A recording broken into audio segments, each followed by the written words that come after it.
Welcome to this lecture series on ethics. This is the second lecture.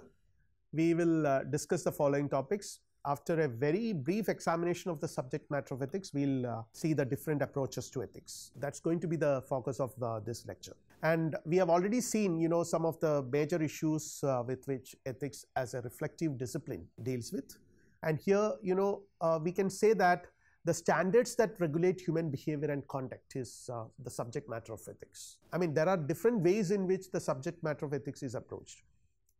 The ancient approach was very different from the modern approach. So what I am trying to do here is that I am trying to arrive at a very modest way of explanation to see what would be the subject matter of ethics without really referring to any metaphysical or other assumptions.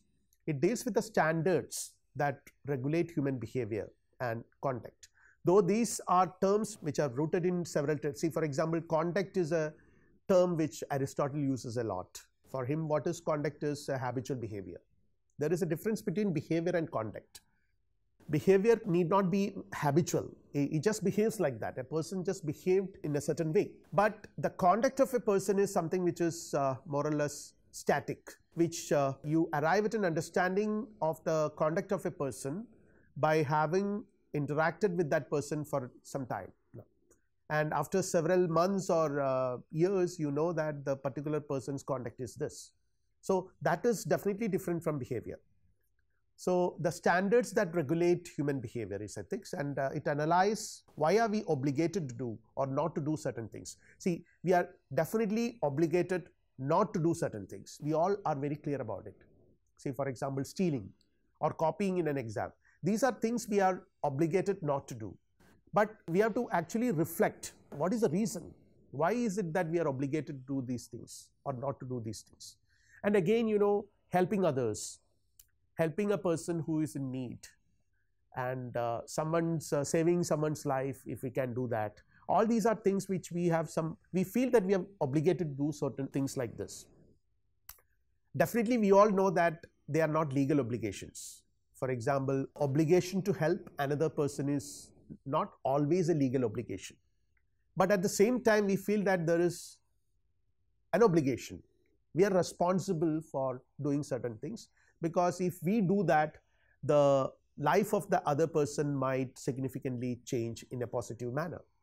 So in that way, we feel that there is an obligation. Why? What is the base of that? See, religious people might believe that we are all created by God, or we are all the children of God. So in that sense, there is an obligation. God has made us obligated to each other because we are siblings. But a person who doesn't believe in such an assumption, such a belief that we are children of God, still there might be, he or she might be feeling that he or she is obligated to do and help others. Why? Again, there are studies why certain standards of behavior are treated as virtuous. Say, for example, respecting freedom, respecting the rights of other people. They are all virtuous in nature. And why do we consider honesty, integrity, trustworthiness, and respect for freedom and fairness as important in our life? Most people do that. Most of us feel that, we consider that honesty is important, integrity, trustworthiness, fairness, respect for freedom. I mean, all these are important for our life. But are they really important? On what basis can we say that they are important? So a reflection means, a philosophical reflection has to answer such questions. But before we getting into those details, before we really try to understand the different ethical frameworks that discuss about such, or rather try to answer these questions which we have raised at the very outset, we'll try to understand the different approaches to ethics. There are basically 4 approaches we are going to discuss this. The first one is metaethics. And metaethics it talks about the nature of ethics and moral reasoning. Metaethics talks about the nature of ethics and moral reasoning. And normative ethics talks about the attempts to determine meaning of normative terms, example, right, wrong, good, bad, ought, etc. Applied ethics tries to find out how do we apply ethics to work and lives. Say, for example, it is an approach to directly apply the ethical insights or ethical reflection into certain specific field of activity, say for example business or medicine, practice of medicine. So there are medical ethics, there is medical ethics, there is business ethics, there is engineering ethics. These are all different domains in which ethical reflection is being applied to address and resolve certain very specific issues that might evolve in those contexts. And that's very important in today's world, because we are living in a world where we rely upon a lot on professional communities. Moral psychology is the fourth one. It studies the biological and psychological basis of ethics. So we'll now try to understand some of these things in detail. Coming to normative ethics. Normative ethics is known as philosophical ethics because it deals with norms, it deals with standards and tries to justify the very availability and the very need for such standards. It tries to examine the content of our moral behavior. What is that makes a particular form of human action, a particular behavior moral, or distinguish it from the immoral? It answers the question how we ought to live by delineating a general theory of the good. So we have a general theory, a general framework which would describe our assumptions about what is good and also try to provide a justification for those assumptions. Then again it examines the norms or standards that tell us what it ought to be.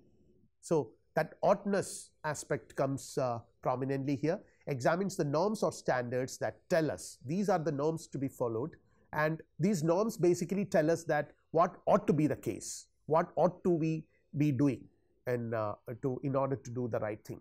Normative ethical theories instruct us what ought to be done on various occasions of life where we encounter ethical dilemmas. See, this is another very important aspect, because several occasions we might need the guidance of ethical theories. Why do we need to be doing a certain kind of action instead of certain other kinds of action, or what criteria should we apply?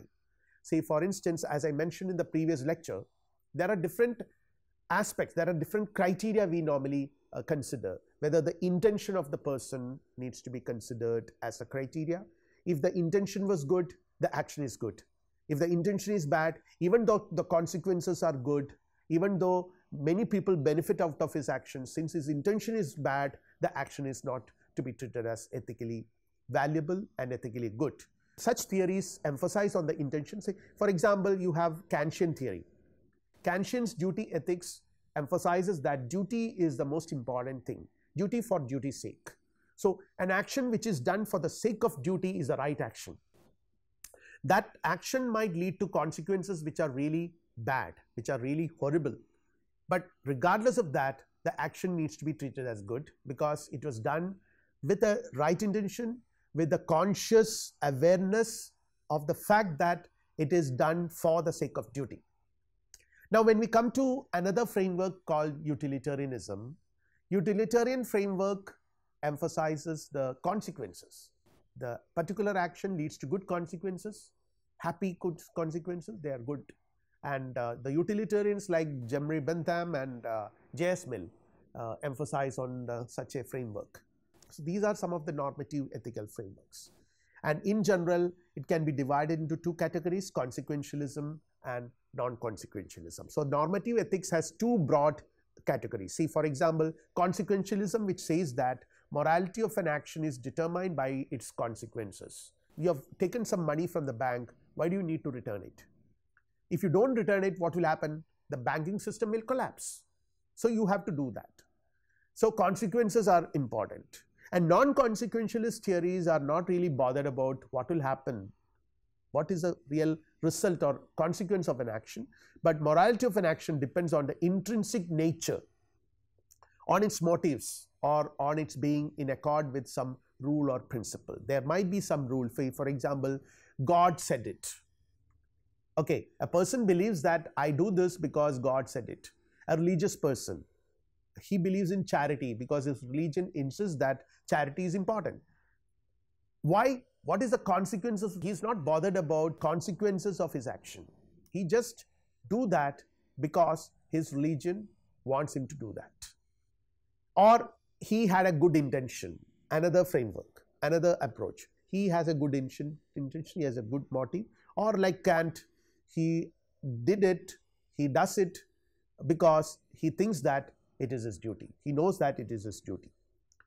So these are the non-consequentialist theories, and there are several consequentialist, like for example the hedonistic frameworks which I just mentioned, the Benthamian hedonism, which is called the utilitarianism, and J.S. Mill had another dimension to this utilitarian framework. We will discuss these details in the following lectures.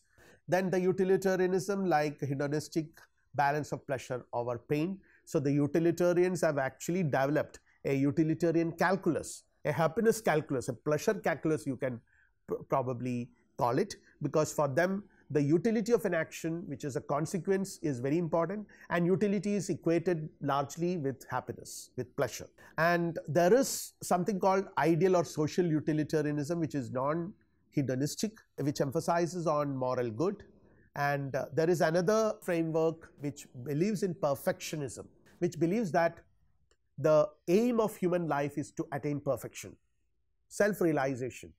So it is a non-hedonistic approach, and it emphasizes on the full development of man attaining all his development, or rather realizing all his potentials. Self-realization is the aim. So any action that promotes human self-realization needs to be considered as a good action, and anything that prevents this is to be treated as evil. So that is the perfectionist would argue for that. And then egoism is a very commonsensical framework which says that self-interest is the most important thing, and the best interest of the person is what is to be treated as good by that particular person. This is a very ancient framework. From olden days onwards, you can find various versions of egoism. Even the sophists have advocated a kind of egoism, but not purely egoism in the sense in which we understand the term today. And there are different other schools of types of egoism. Then situationism, which says that what makes an action good is the consequence, definitely, but at the same time the situation also matters. So these are some of the fundamental consequentialist approaches. We will be discussing some of them in detail later in the following lectures. So now the non-consequentialism are basically two of them we will discuss here in this lecture series. The divine command theory, which underlines the will of God as very important, and also the Kantian theory, which I have already mentioned, which emphasizes on a universal law, which is called deontologism, because it emphasizes, it highlights the duty aspect. It talks about a universal law. It says that you should act according to a principle which can be treated as a universal law, so that everyone else can follow it. So before performing an action, you have to think whether this action is based on a principle which can be universalized. So the principle of universalizability is a key aspect of the Kantian framework. So that is the non-consequentialist approach. Now metaethics. Metaethics is a very important framework. It talks about the nature of ethics and moral reasoning. It's not actually involved in debates on ethics. It attempts to determine the meanings of normative terms which we normally use when we involve ourselves in ethical debates. We use terms like right, wrong, good, bad, ought, etc. That's not good, that's not bad, that's your obligation, that's your responsibility, and it's non-virtuous. You are not supposed to do that. So when we do engage in conversations about ethics or in debates on ethical issues, we are using certain terms. And metaethics is trying to understand the meaning of these terms. What do they actually mean when you say that it is right or wrong or good? Do they actually stand for something which is very substantial? Do they actually, when I say that a particular action is good, say for example, war is bad or racism is bad, does it really refer to something which is fundamentally true? Does this statement, racism is bad, does it have a truth content in it? When I say that pens are used for writing, it's a statement, it's a description about pens. which is a very materialistic description. Are they the same? What about the similarities, the structural similarities between these terms? So these are some of the issues which metaethics would raise. Discussions about whether ethics is relative, that's a very interesting discussion which is quite old in human history and in philosophical history. Discussions about whether ethics is relative and whether we always act from self-interest are examples of metaethical discussion. See, I will take a very concrete example which was a controversy in the recent past, the Santara controversy, because Santara is a name of the practice which exists among the Jains, where they decide to die. So, and what happens is that a Jain, after attaining a certain age, decides to give up his life. That is part of their integral part of their religious belief. It's not compulsory, but many people do that. What the person does is that he or she would refrain from having food slowly, and then slowly again from having water, and finally dies, slowly goes off, slowly signs off. So this process is Santara, which is actually a ritual. And some people feel that this can be equated with committing suicide, because in committing suicide also death is not happening naturally. In Santara also one can argue that death is not happening naturally, because one is refraining oneself from eating and drinking and dying. Okay. So similar kind of thing is happening in suicide as well. It's not a natural process in both cases. So this has been questioned in the court of law, where the person who argued against it, who questioned it, challenged the practice by saying that it is suicide. So it has to be banned. And the lower court banned it. No, what I have filed a petition saying that whenever a person voluntarily attempts anything, they say it is a moksha, they say it is voluntary, it is not under pressure. I do agree. Just if they say voluntary, the question comes that what is the goal? If goal to achieve death, then it is certainly tantamounts to be a crime committed under IPC. And it has raised a huge controversy all over the country among the Jain community people, and they argued for that, and they said that it's their right, it's their religious right, and they said that it cannot be equated with suicide. So it involves a very interesting question, whether it is suicide or not. See, the 3 points here. First, what they're saying, it's philosophically complex. Yes. Don't confuse it with suicide in English. This is part of a cosmology. It's voluntary. It takes place in consultation with the Guru. Isn't suicide voluntary? No. Many suicides are not voluntary. And I think that's the first thing you've got to understand. How much voluntarism is there in agricultural suicides? Okay. You know, I think this confusion of suicides has to stop. You're using the same word for different phenomena. See, I think what they're trying to say is something. Is that the English law doesn't understand Jain philosophy. The act of translation is inadequate. Second, to take Santara at its worst just because there are one or two negative events does not challenge the philosophy, does not challenge the belief system, and it also tries to argue that this community is saying religion is much more complex. The right to life in many cosmologies, not just Jainism, includes the right to a dignified death. Now let's be clear about one thing. As far as I know in Jain cosmology, the body is a temporary residence. So when you exit the body, there is a continuity of cosmic cycles. So it's not suicide as an act of termination as visualized in a kind of local English biology. On what occasions can we treat it as suicide? When a young chap does it and an old person does it, do they have the same meaning? So all such questions can be raised in this context. For our purpose, this raises a very interesting question, because Santara is a traditional religious practice which has been happening in our country, in India, for several centuries now. And suddenly a modern court comes and bans it. Can we justify that? So there is an apparent contradiction between traditional beliefs and modern convictions of law. And how do we really settle this controversy? There is a controversy. How do we really settle it? The argument goes on from both sides, and ethical reflection needs to address very carefully the intricacies of the arguments made by both the parties finally before taking a decision. The legal decision is something else, that is law, but from the point of view of ethics, we must arrive at a better understanding by conceptually analyzing.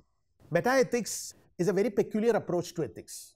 It does not deal with what ethically one ought to do, and hence is not normative ethics. So there is a very important distinction. In normative ethics, we actually are engaged in an ethical debate, but here it is metaethics.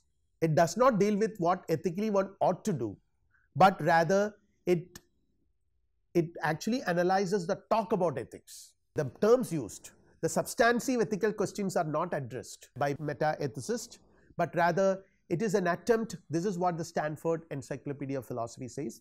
Metaethics is the attempt to understand the metaphysical, epistemological, semantic and psychological presuppositions and commitments of moral thought, talk and practice. Say practice, for example, Santare is a practice. So what are the metaphysical, epistemological, semantic and psychological presuppositions and commitments behind it? So behind all the judgments we make when we say that a particular action is right, what are the presuppositions? It analyzes the language, concepts and methods of reasoning in ethics, which I already mentioned, and what are the meanings of the terms right, good, responsibility, obligation, virtue, justification, etc. So terms are analyzed. Do they have any substantive meaning? Like, for example, energy, which is a scientific term, or color, which is again a scientific term, which can be explained. Temperature can be explained in terms of scientific principles. So the meaning of such terms can be very clearly delineated. But is it possible to arrive at such clarity in ethical discourse when someone is saying that he is obligated to do? What is this meaning of the word obligation here? While the meaning of the word temperature is quite clear, the meaning of the word obligation is vague. We cannot, without controversy, establish the correct, quote unquote, the correct meaning of the word obligation or moral obligation or good or right. Raises questions like whether morality is objective or not, rational or emotive. There are some people who argue that there is nothing beyond emotive utterances. Moral judgments are nothing but emotive utterances. You are just expressing your emotions. So that is what. So there are basically two types of metaethical frameworks. One is cognitivism, the other one is non-cognitivism. The cognitivist studies the language of ethics. They say that statements, this is what I mentioned just now, honesty is good is a statement which we make in ethics. Honesty is good. We believe that, many of us believe that honesty is good. It's a principle. And let us take another example. Knives are sharp, which is a description about a certain object called knife. They have the same grammatical structure, though their truth content are of different nature, because as I mentioned, knives are sharp is a certain description about an object called knife or objects called knives. But honesty is good. Can we say that honesty is good is a description about the object or a kind of a situation called honesty? So this is a kind of vagueness which is associated with the sentence honesty is good, though these two are sentences which same grammatical structure. And cognitivism believes that they have something similar beyond their apparent grammatical structure. That's not just, they are sharing common same grammatical structure, but also there are other ways in which they are similar. They both describe conditions of things, conditions of being sharp and conditions of being good. So in that way there are similarities. That is what cognitivism would argue. They can also be factually right or wrong. Honesty need not always be good and knives need not always be sharp. So that is why there can be right or wrong. And metaethics, the other approach in metaethics, non-cognitivism believes that, as I already mentioned, there are no moral truths, and hence the language of morality does not refer to anything beyond just emotions, feelings, etc., or preferences. So these are two major candidates, either emotions or preferences. Moral judgments are not like physical descriptions, like knives are sharp. They express the emotions and preferences of an individual. Say, for example, emotivism would say that moral statements are emotions or preferences, and prescriptivism says that moral statements are subtle commands. When I say that something is good, it implies that I am making a command that thing should happen, expressing what I wish to happen. Okay, so when I say that helping others is good, it is my preference. I command, I want that people should help others. Non-expressivism says that moral statements represents the feeling of the community. So these are some of the meta-ethical approaches. And when we come to applied ethics, as I already discussed this when we mentioned about applied ethics in the beginning of this lecture, it addresses specific realms of human action, specific context. Say, for example, medicine, the practice of medicine by physicians and other healthcare professionals. They are expected to follow certain standards of behavior, certain norms, certain principles. Say, for example, the doctors, the physicians should respect the autonomy of the patient, or benevolence, or non-maleficence, no harm principle have to be followed. In engineering, the primary concern is safety.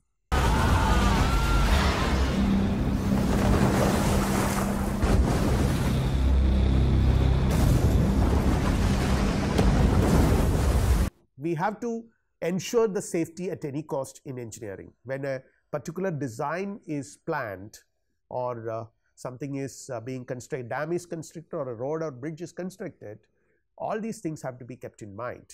So these are specific realms, specific spheres of human action, and there are many such specific spheres of human action in modern life.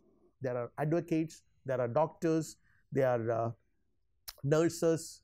So there are nursing ethics, doctors ethics, then advocates ethics, engineering ethics, and each engineering branch has its own very peculiar ethical dilemmas, because one engineering branch would raise very different ethical dilemmas than the other.